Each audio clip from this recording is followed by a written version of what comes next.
एक सुंदर गांव में एक बुद्धिमान नारी रहती थी। उसका नाम था लीला। वह गांव की सभी समस्याओं का समाधान निकालती थी और लोगों की मदद करती थी। गांव के लोग उसे बहुत सम्मान देते थे।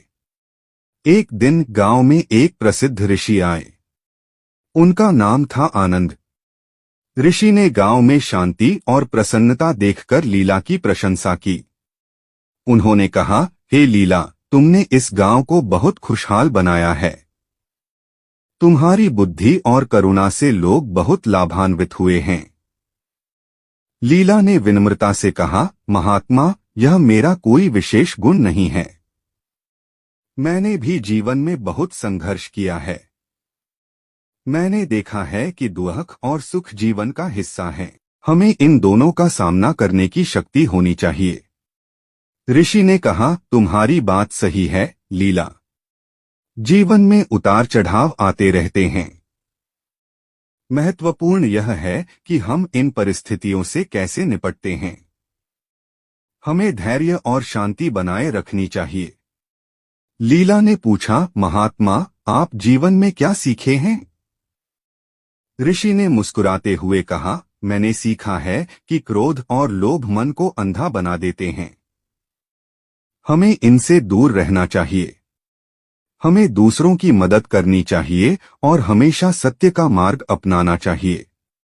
लीला ने कहा, महात्मा, आपकी बातें बहुत सार्थक हैं।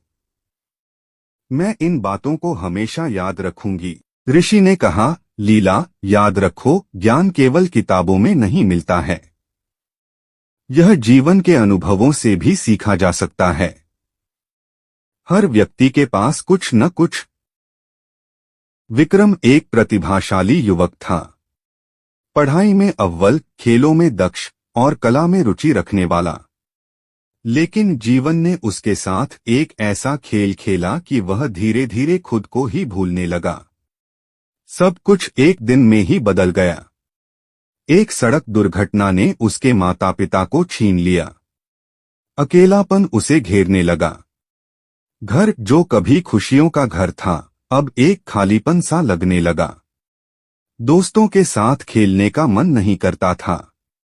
पढ़ाई में मन नहीं लगता था। दुनिया से कटने लगा। दिन भर अपने कमरे में बंद रहता। खिड़की से बाहर झांकता, लेकिन दुनिया धुंधली सी दिखती।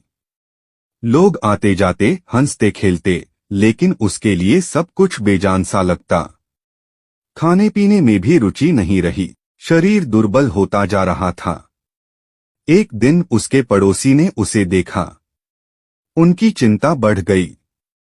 उन्होंने समझाया, विक्रम, इस तरह से जीवन व्यर्थ नहीं जाएगा। तुम्हारे माता पिता भी यही चाहते होंगे कि तुम खुश रहो। विक्रम ने सिर झुका लिया।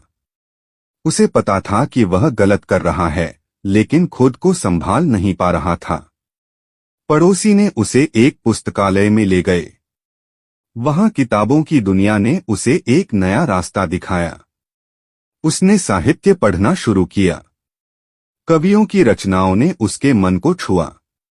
लेखकों के विचारों ने उसे सोचने पर मजबूर किया। धीरे धीरे उसे जीवन का एक नया अर्थ दिखने लगा। उसने महसूस किया कि वह अकेला नहीं है। दुनिया में भी ऐसे लोग हैं जिन्होंने दुख झेले हैं, लेकिन उन्होंने जीवन से हार नहीं मानी। उन्होंने अपने दुखों को अपनी ताकत बनाया। उसने खुद को साहित्य की दुनिया में खो दिया। लिखना शुरू किया। अपने दुखों को शब्दों में ढालने लगा। धीरे धीरे उसके अंदर एक नई ऊर्जा का संचार हुआ। उसने सोचा, मेरे माता पिता चाहते होंगे कि मैं कुछ करूं।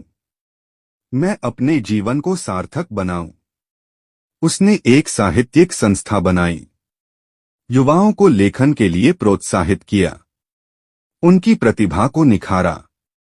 धीरे धीरे वह फिर से उसी विक्रम बन गया जो कभी हुआ करता था।